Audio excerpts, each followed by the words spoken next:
Після 24 лютого 2022 року Туреччина опинилася у центрі уваги українців. Саме вона контролює Босфор і Дарданели – протоки, що з'єднують Чорне море із Середземним.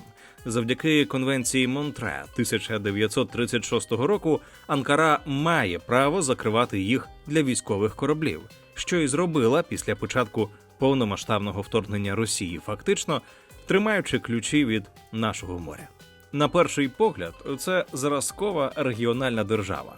Понад 85 мільйонів населення, четверта армія НАТО, ВВП понад $1 трильйон, що сукупно втричі перевищує показники всіх інших кандидатів на вступ до ЄС. Має розвинену медицину, понад 50 клінік, сертифікованих JCI, золотим еталоном у світових медичних стандартах.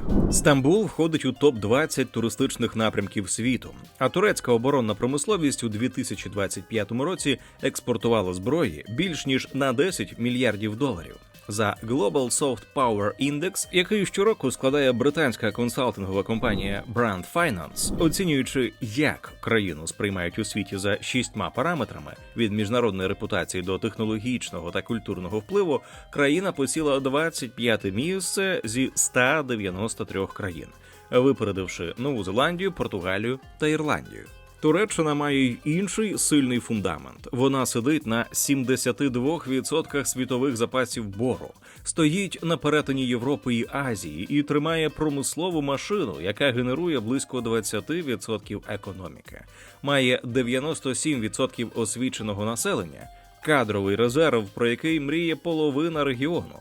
Попри ці козирі, країна лишається імпортно залежною в енергетиці. Власний видобуток покриває лише чверть потреб. Хоч Туреччина і не схожа на країну-аутсайдера, але статус кандидата в ЄС, який вона має уже понад чверть століття із 1999 року, став радше стоп-сигналом, ніж ознакою прогресу. Жодна інша країна не перебувала в цьому статусі так довго. Для порівняння, процес вступу Польщі та Хорватії тривав 10 років. Болгарії та Румунії знадобилося трохи більше. І для України, за оцінками аналітиків, цей шлях може складати від 5 до 10 років. То чому ж Туреччині не вдається зрушити із місця і стати повноправним членом ЄС уже 3 десятиліття? А тому, що її політична система і стан верховенства права не відповідають критеріям ЄС. Євросоюз вимагає незалежних судів, прав меншин, чесної конкуренції та стабільних демократичних інститутів. Туреччина ж рухається у зворотньому напрямі. Концентрація влади, переслідування опозиції, обмеження свободи слова. Посідає 159-те місце зі 180 країн в індексі свободи преси. Гірше, ніж Україна під час війни. Країна має значні корупційні ризики, а конфлікти з окремими країнами заморожують процес вступу. Формально двері до ЄС не зачинені, але політична реальність робить їх майже недосяжними. Держава, яка за 100 років не подолала залежності від сильного лідера. До того ж, в країні постійні економічні дисбаланси. Тільки за останні 3 десятиліття вона пройшла через низку масштабних потрясінь. Валютні та боргові кризи 1994 року і 2001 років, перманентні коливання 2000-х і новий валютний шторм 2018 року, наслідки якого Туреччина відчуває і зараз. Ліра перетворилася на одну із найнестабільніших валют регіону. Її падіння стало символом глибоких економічних проблем Туреччини. Національна валюта знецінилася більш ніж у 23 рази за 2 десятиліття. Те, що у 2004 році коштувало 100 лір, нині потребує 2300. За індексом крихкості держав, який показує, наскільки країна стійка до внутрішніх потрясінь та криз, вона стоїть поряд із Північною Кореєю. Тож чому замість стрибка до європейського клубу Туреччина отримала інфляційні гойдалки, політичні перекоси та втечу капіталу? І яким попередженням це має стати для України, яка повинна пройти шлях до повноправного члена Європейського Союзу? Сучасна Туреччина виникла з руїн Османської імперії, однієї з найтриваліших держав у світовій історії. Протягом 6 століть османи контролювали територію від Балкан до Перської затоки, від Каїра до Будапешта. У 18 столітті імперія почала розпадатися не від меча, а від власної інерції. Корупція, фаворитизм і неефективне управління роз'їдали державу зсередини, а хронічна інфляція знищувала довіру до її грошей. Османські султани часто оновлювали монети, зменшуючи вміст срібла чи золота, щоб покрити воєнні витрати. Як свідчить турецький економіст Шевкет Памук, кожна така грошова реформа лише прискорювала обвал цін. Особливо руйнівною стала революція цін 16-17 століть, коли через приплив американського срібла ціни в імперії зросли більш ніж на 500%. Люди втрачали довіру до монети, торговці починали вимагати золото або іноземну валюту, селяни ховали зерно, ремісники переходили на бартер. Імперія, що колись жила завдяки глобальній торгівлі, почала задихатися у власних фінансових вадах. Поразка у Першій світовій війні стала фінальною крапкою. За Северським договором 1920 року союзники фактично розчленували Османську імперію. Західна Анатолія мала прийти Греції, південь – Італії та Франції, північний схід – Вірменії. Здавалося, що державність турків зникне назавжди. Та з'явився офіцер, який змінив хід історії – Мустафа Кемаль Ататюрк. Він не просто створив нову країну, він створив її заново. За кілька років турецької війни за незалежність він не лише вигнав західні війська, а й побудував нову модель держави – світську, національну, раціональну. У 1923 році постала Турецька республіка, а султанат і халіфат були скасовані. Коли Мустафа Ататюрк прийшов до влади, країна стояла на межі хаосу. Розпад імперії залишив мільйони без роботи, а грошова система була настільки нестабільною, що люди перестали сприймати гроші як надійний засіб розрахунку. Він пообіцяв створити націю із попелу старої імперії і зробив ставку на державу як головного інвестора, реформатора і арбітра. Саме тоді зародилась модель, яка визначатиме Туреччину на десятиліття. Централізована влада, державна економіка і віра в сильну руку. Реформи Кемаля стали одним із найрадикальніших у ХХ столітті. Запроваджено латинський алфавіт замість арабського, надано рівні права жінкам раніше, ніж у більшості європейських країн, ухвалено нові цивільні кодекси за зразком Швейцарії, введено світську освіту та єдину державну систему школи. У 1930-х держава націоналізувала банки, залізниці, великі підприємства і створила державні компанії у ключових галузях від текстильної до хімічної.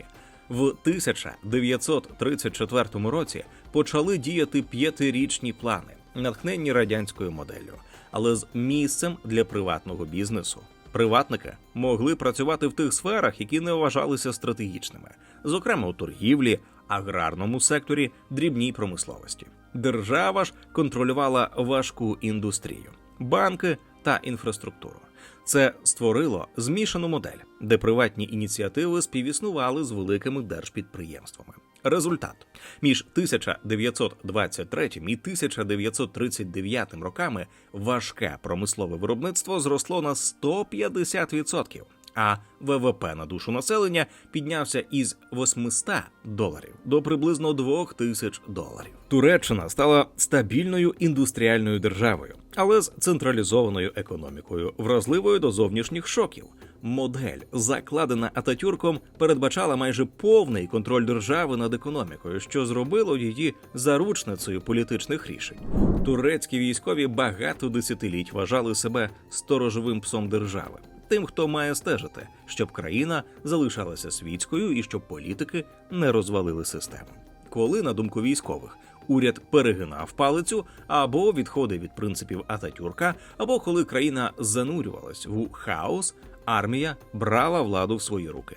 Так сталося 4 рази – у 1960, у 1971, 1980 і 1997 роках. Тож довгий час саме військові були останньою інстанцією у турецькій політико-економічній системі.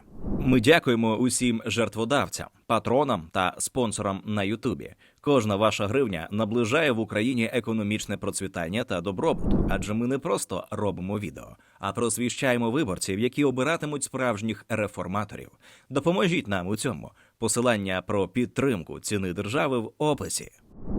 Друзі, у нас є амбітна мета – досягнути 200 тисяч підписників на каналі до кінця 2026 року. Ви можете тривалий час нас дивитися і навіть не підозрювати, що не підписалися.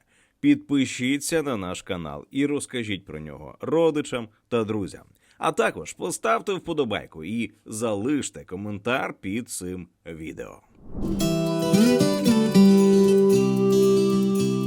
Після Другої світової війни Туреччина зробила стратегічний вибір – на захід. У 1952 році вона приєдналася до НАТО, ставши східним щитом альянсу проти СРСР. Тому США відкрили доступ до великих грошей, допомоги, кредитів і технічної підтримки в межах плану Маршалла. Туреччина отримала 320 мільйонів допомоги, близько 2,5 мільйонів доларів технічної підтримки і 30 мільйонів доларів кредитів через Європейський платіжний союз. Це була система післявоєнних розрахунків між європейськими країнами, створена для полегшення торгівлі та відновлення економіки, щоб держави могли розраховуватися між собою. Американські гроші стали поштовхом, який змінив економіку країни. Вони дали Туреччині можливість механізувати сільське господарство, будувати інфраструктуру і переходити до більш сучасної економічної моделі. Так, фінансування стало каталізатором сільськогосподарської революції. До 1951 року в країну завезли 14 тисяч нових тракторів. Фермери отримали сучасну техніку, агрономів і курси навчання. Виробництво пшениці зросло настільки, що вже у 1951 році Туреччина мала надлишок у 800 тисяч тонн, із яких 300 тисяч тонн експортувала.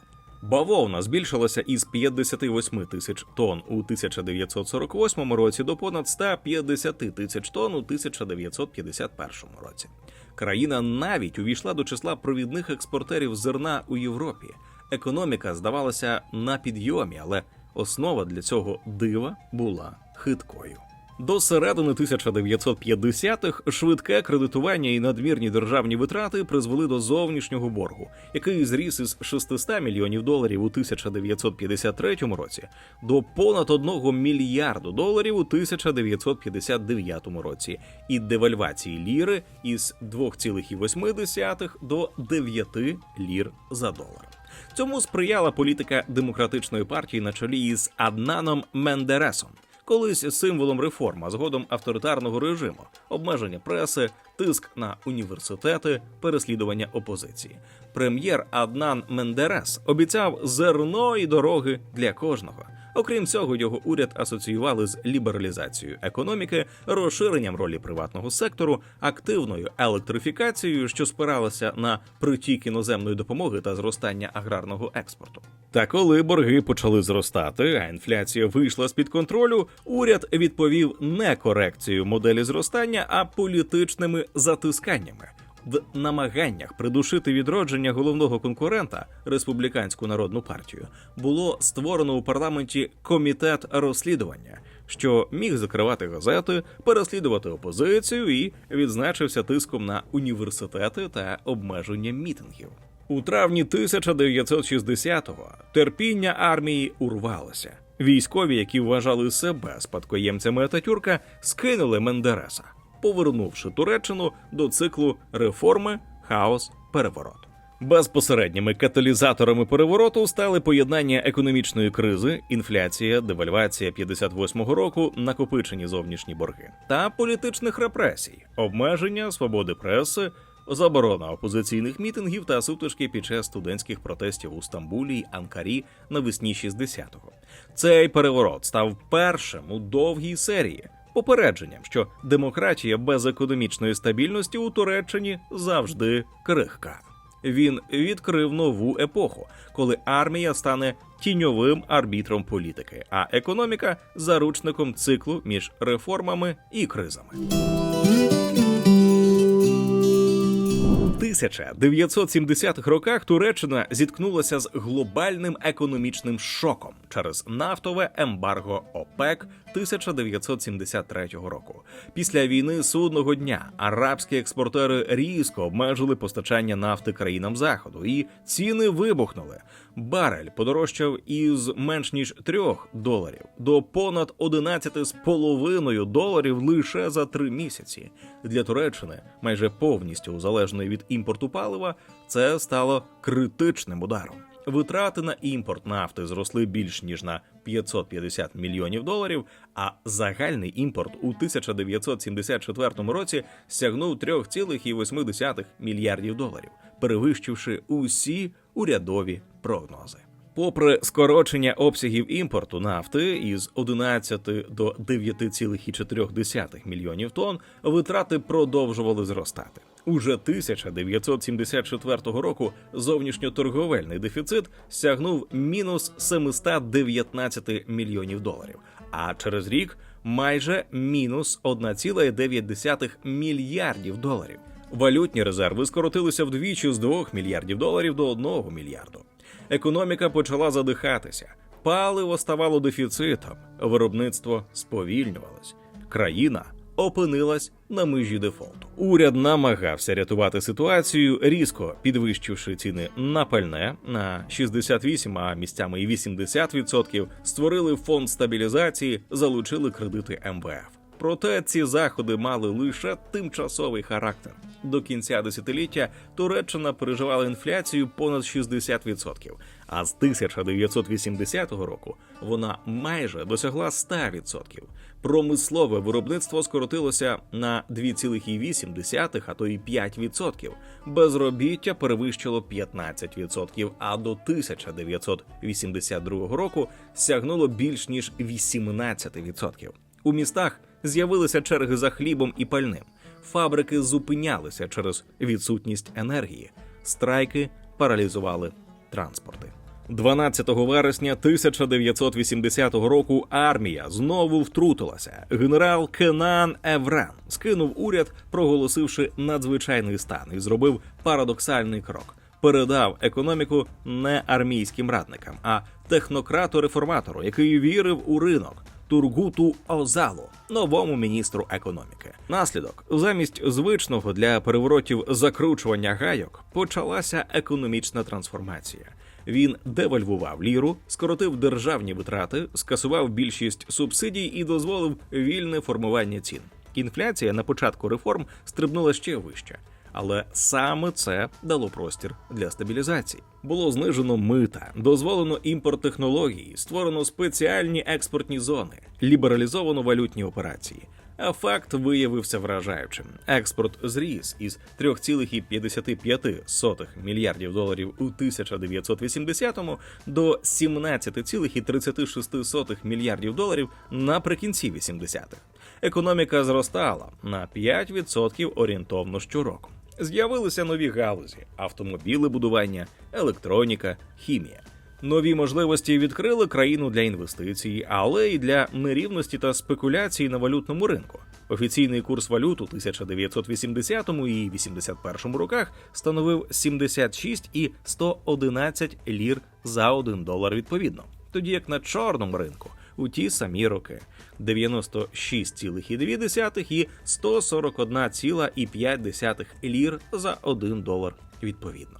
Тоді у свідомості суспільства закріпився страх перед ринком без правил. Туреччина поступово перестала бути країною текстилю і почала експортувати машини, телевізори і будівельні матеріали.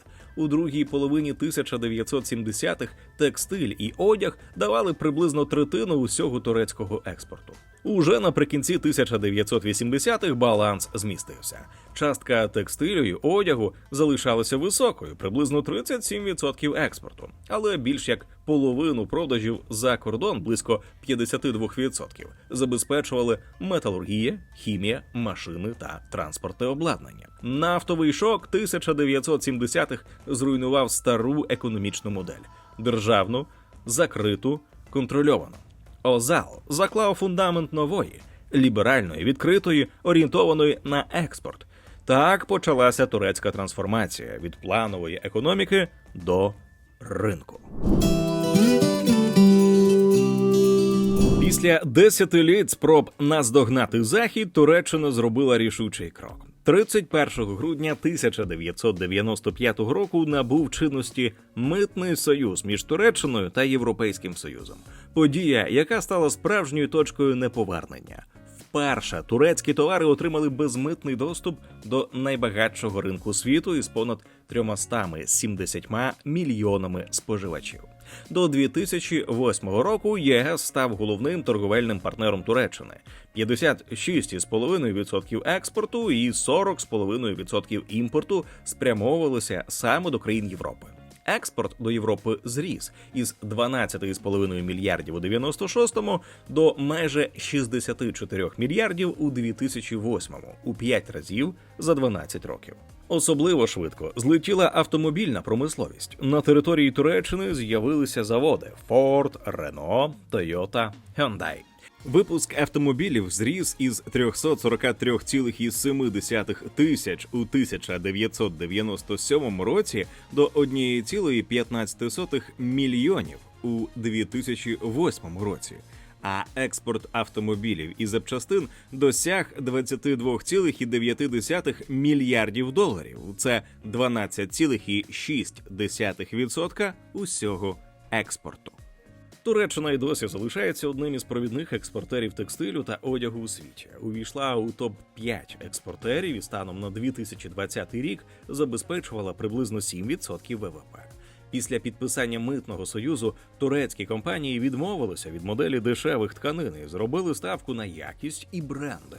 Сьогодні в країні понад 20 тисяч текстильних фабрик і 52 тисячі швейних підприємств із оборотом понад 50 мільярдів євро.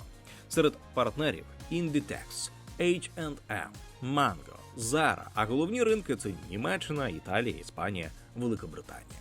Успіх Митного союзу вийшов далеко за межі торгівлі. За оцінками Світового банку, саме ця угода інтегрувала Туреччину у європейські ланцюги створення доданої вартості. Турецькі підприємства перестали бути лише постачальниками. Вони стали елементами виробничих мереж, виготовляючи деталі для європейських заводів. За оцінками дослідницької команди Світового банку, якби співпраця обмежилась звичайною угодою про вільну торгівлю, експорт був би на 7% нижчим. Вигоду від інтеграції отримав і аграрний сектор. Туреччина стабільно мала позитивне сальдо у торгівлі сільськогосподарською продукцією з ЄС. Експорт зріс із 1,97 мільярда доларів у 95-му до 4,16 мільярдів доларів у 2010-му. Вона увійшла до топ-10 світових виробників пшениці, топ-5 за цукровими буряками, топ-3 за томатами і у топ-2 за кавунами та огірками. Турецькі овочі, фрукти і спеції стали звичними у європейських супермаркетах. Найбільшим партнером була Німеччина з оборотом у 31,5 мільярд доларів у 2008-му. Німеччина не лише купувала турецькі товари, а й інвестувала понад 7 мільярдів доларів у турецьку економіку. Понад 4 тисячі компаній у Туреччині працювали за участі німецького капіталу, а 650 тисяч турків виїхали працювати до Німеччини за угодою 1961 року. Це була так звана угода про працівників-гостів. Офіційний договір між Туреччиною та ФРН, який дозволяв німецьким компаніям наймати турецьких робітників на легальних умовах. Німеччині бракувало робочої сили під час економічного буму, а Туреччина отримала можливість зменшити безробіття і заробляти валюту. Пізніше турецька діаспора стала економічною силою і в самій Німеччині. Понад 75 тисяч турецьких підприємств у ФРН забезпечували роботою 375 тисяч людей і мали сукупний оборот близько 35 мільярдів євро. Митний союз із ЄС став проривом для турецької промисловості, але й поглибив соціальний розрив.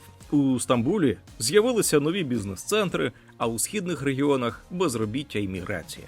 Європейські стандарти підвищили вимоги до експорту, але не до політики. Країна збагатилася, проте не стала ближчою до Європи ціннісно. 19 лютого 2001 року Туреччина пережила момент, який увійшов до підручників. Під час наради з безпеки президент Ахмед Неджет Сезер кинув Конституцію в обличчя прем'єр-міністра Бюлента Еджевіта. І зробив він це не випадково. Між ним і прем'єром давно назрівав конфлікт. Президент звинувачував уряд Еджевіта в корупції, слабкому контролі за банками та нездатності стримати хронічну інфляцію. В результаті цього за кілька годин фондовий ринок обвалився, ліра почала стрімко падати, а люди масово переводили заощадження у долари. Економіка трималася на керованому валютному режимі, високих витратах і бюджетному дефіциті 12,5% ВВП. Банки зіткнулися зі зростанням проблемних кредитів із 2,3% у 1997 році до приблизно 13% у 2001 році. А інфляція сягнула 54,5%. Туреччина стояла на межі повного краху. Вихід із кризи забезпечив міністр економіки Кемаль Дервіш, колишній віце-президент Світового банку, який у 2001 році очолив Міністерство економіки. Він розробив програму «Турецький шлях до довіри», що передбачала незалежність Центрального банку, ліквідацію 20 проблемних банків, скорочення державних витрат на 5% ВВП, приватизацію, жорстку монетарну політику. Реформи були болючими. Кредитні ставки сягали 2000%. Безробіття зросло із 6,5% у 2000 році до 10,8% у 2004. Втім, уже за кілька років Туреччина змогла вийти із хронічної інфляції. З 55% у 2000 році до 8,5% у 2004. Символом цього перезапуску стала грошова реформа. 1 мільйон старих лір обмінювали на одну нову. На тлі стабілізації у листопаді 2002 року до влади прийшла партія справедливості та розвитку на чолі з Реджепом Таїпом Ердоганом, отримавши повний політичний мандат на реформи. За роки прем'єрства Ердогана між 2002 і 2013 Туреччина зросла у 4,7 разів – із 201 мільярду до 958 мільярдів доларів ВВП. Для порівняння, ВВП України за цей же період зріс також у 4,7 рази, Польщі лише у 2,7 разів. Доходи на душу населення піднялися із $3045 до $12578, а інвестиції хлинули в країну. $142,2 мільярда за 12 років із піком у $22 мільярди у 2007 році. Будівництво, промисловість і туризм пережили справжній бум. 1,5 мільйони робочих місць. Кількість туристів зросла із 16 мільйонів у 2003 році до 35 мільйонів у 2013. А доходи від туризму сягнули більш ніж 32 мільярдів доларів. Це майже 3,5% ВВП. ВВП зростав на 5-10% щороку, а рівень безробіття знизився із 10,4% до 9,7%.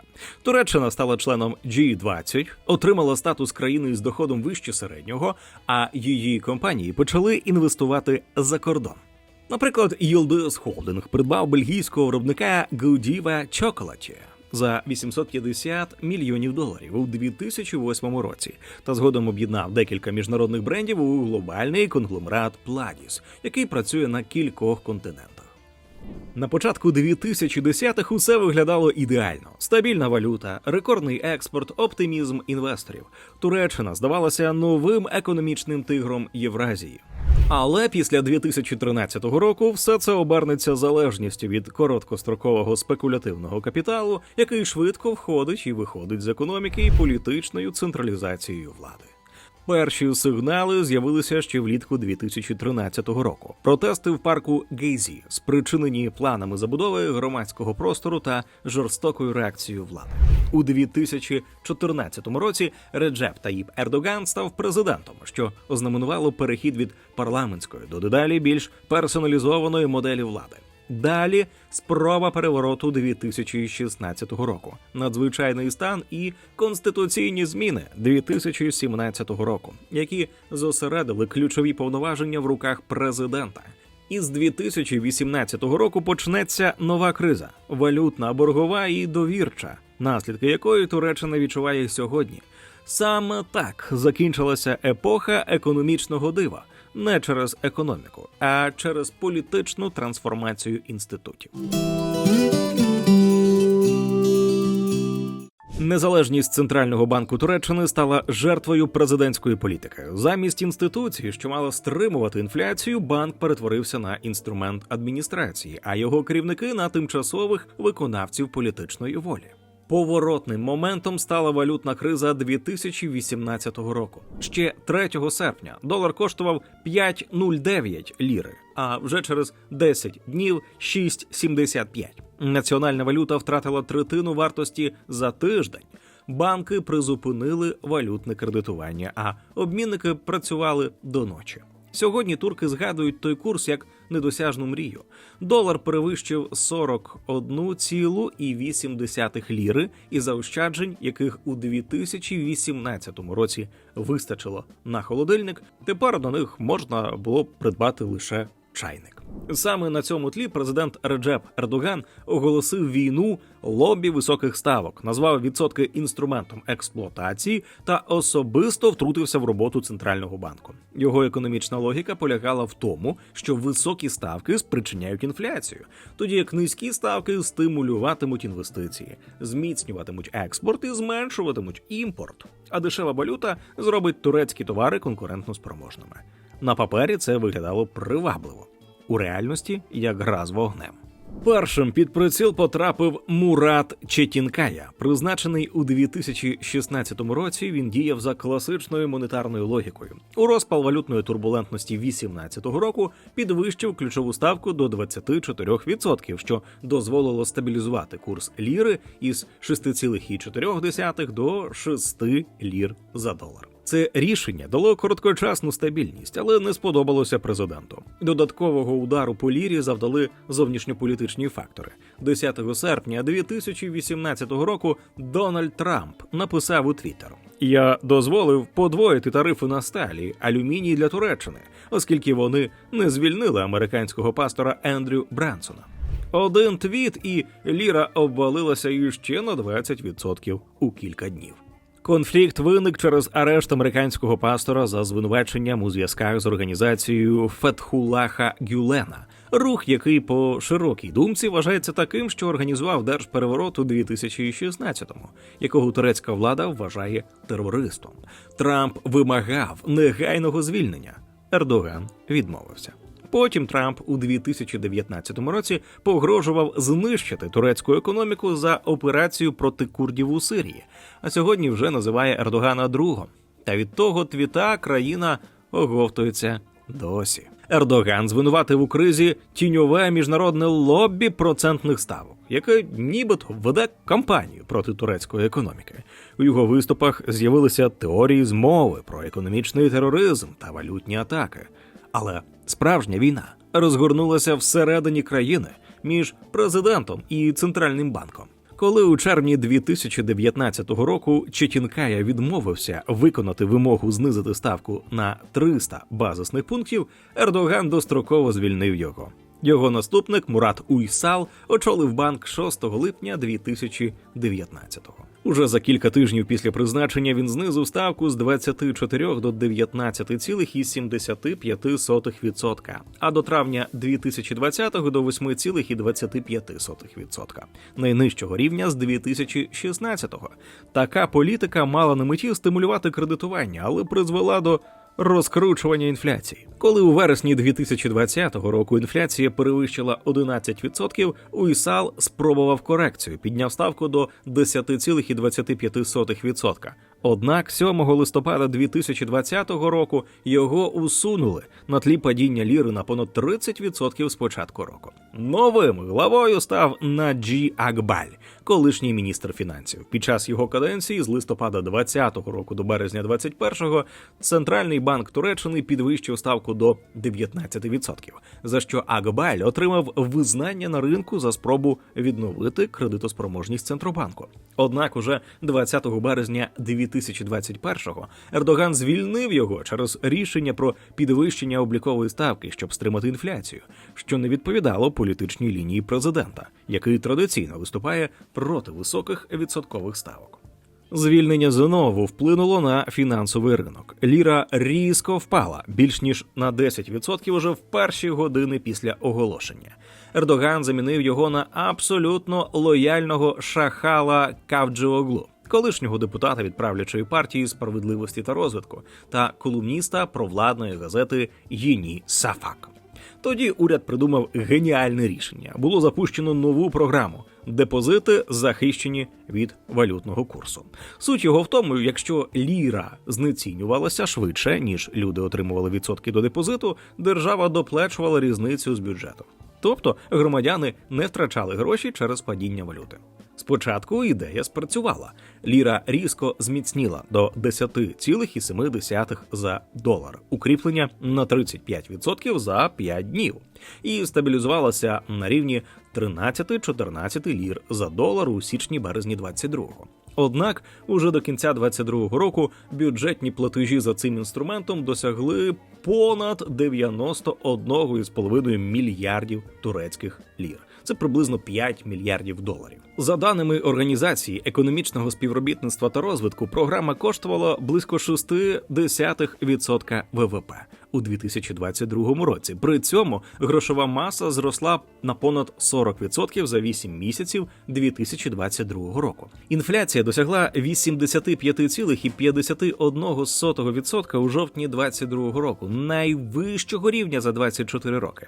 У червні 2023 року, після переобрання на третій президентський термін, Реджеп Ердоган призначив Хафізе Гає Еркан, колишню топ-менеджерку Goldman Sachs і First Republic Bank, головою Центробанку Туреччини. Вона одразу взялася до справи. Ліру рятували старим, перевіреним, стандартним способом – різким підняттям відсоткових ставок. За рік облікову ставку було піднято із 8,5% у червні 23-го до 50% 21 березня 24-го року. Курс ліри справді вийшов у коридор 30-32 ліри за долар у січні-червні 24-го.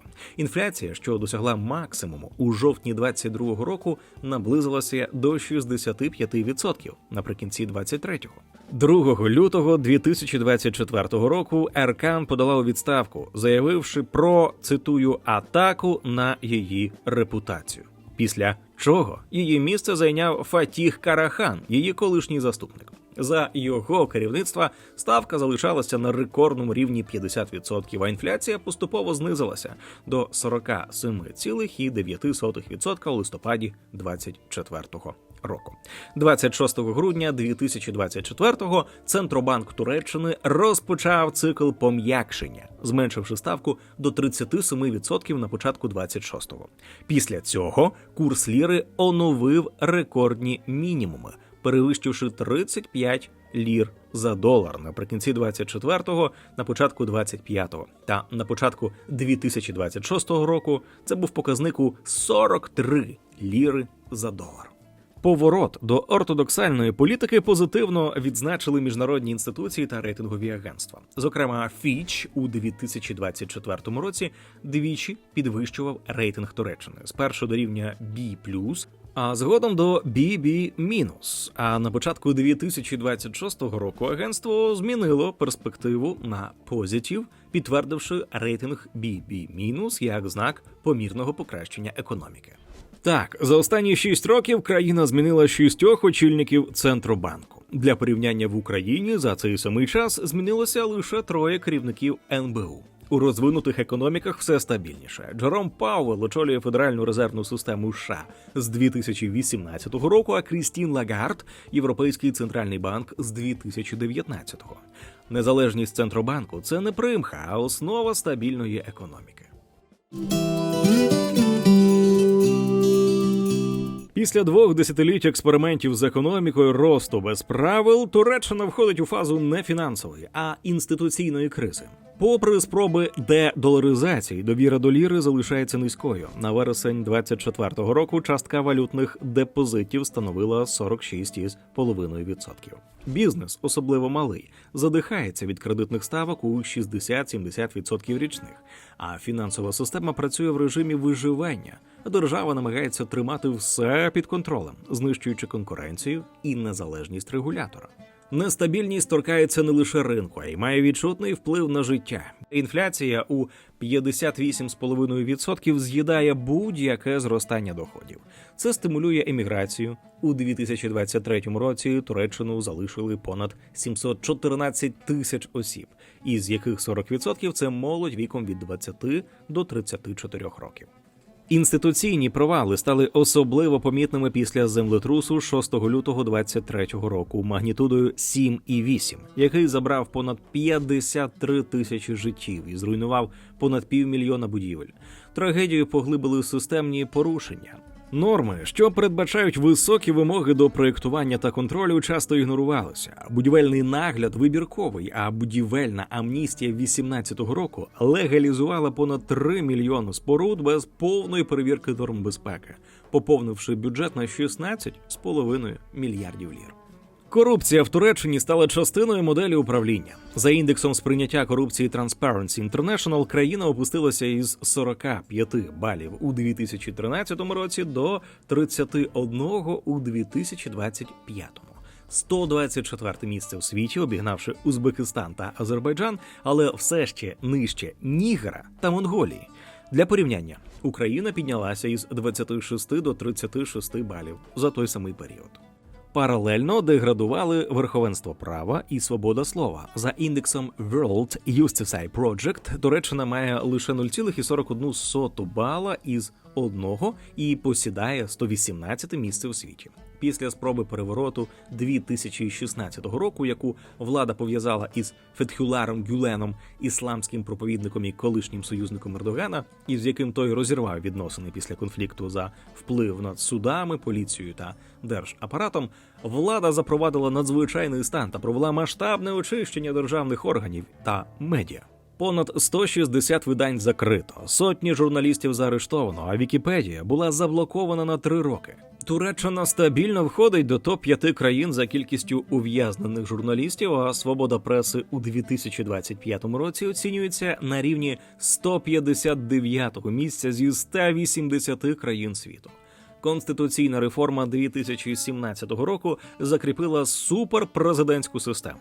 Президент отримав право одноосібно призначати уряд, суддів і оголошувати надзвичайний стан, тоді як парламент втратив контрольні функції. За індексом свободи у світі Туреччина має лише 33 бали зі 100 і класифікується як невільна держава. Авторитарна централізація влади супроводжується зростанням економічної вразливості. За індексом демократії Economist Intelligence Unit країна має лише 4,26 бала із 10 і входить до групи гібридних режимів. Ефективність уряду, за даними Worldwide Governance Indicators, знизилася із 65,9% у 2013 році до 41,5% у 2023. У такій атмосфері капітал тікає з країни. Несвобода трансформується у ризик. Ризик у недовіру, а недовіра у мінус 12 мільярдів доларів інвестицій за 15 років. Обсяг прямих іноземних інвестицій скоротився із 22 мільярдів доларів у 2007 році до 10 мільярдів у 2023. Тобто інвестори тікають від непередбачуваності. Там, де свобода обмежена, правила можуть змінитися. Суди не гарантують захисту, а держава сильніша за контракт. Гроші найчастіше обирають просто не заходити. Турецький досвід демонструє очевидну закономірність. Слабкі інститути неминуче тягнуть економіку вниз. Коли регулятори залежать від політичної волі, інвестори уникають країни. Коли державні дозволи і контракти отримують свої, руйнується конкуренція та підривається продуктивність. Усе це формує замкнене коло інституційної деградації, що і становить найбільшу загрозу для Туреччини. Туреччина пройшла складний шлях від модернізованої держави Ататюрка до країни з глибокими економічними та політичними суперечностями. Попри стратегічне розташування і потенціал, країна опинилася у пастці власних управлінських помилок. Замість стабільного розвитку Туреччина стала заручницею популізму, централізації влади та підриву інституційної незалежності.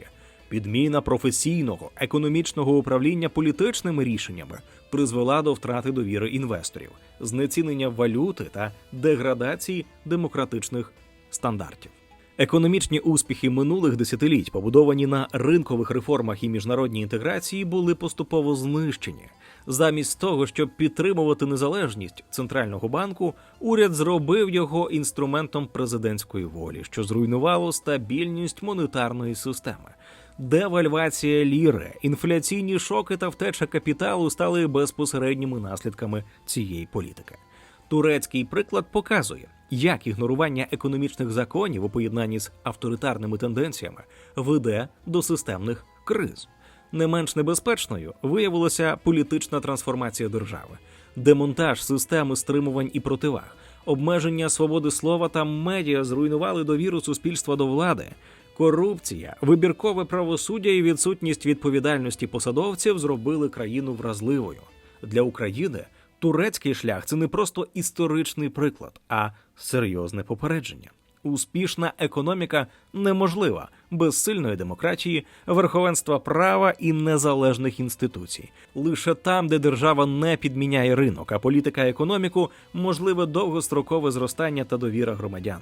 Туреччина має потенціал, але поки не має перспектив. І саме ця різниця є головним уроком, який варто запам'ятати Україні. Напишіть у коментарях, як ви вважаєте, чи зможе Ердоган і надалі утримувати економіку на плаву завдяки політичній силі, а не інституційним реформам.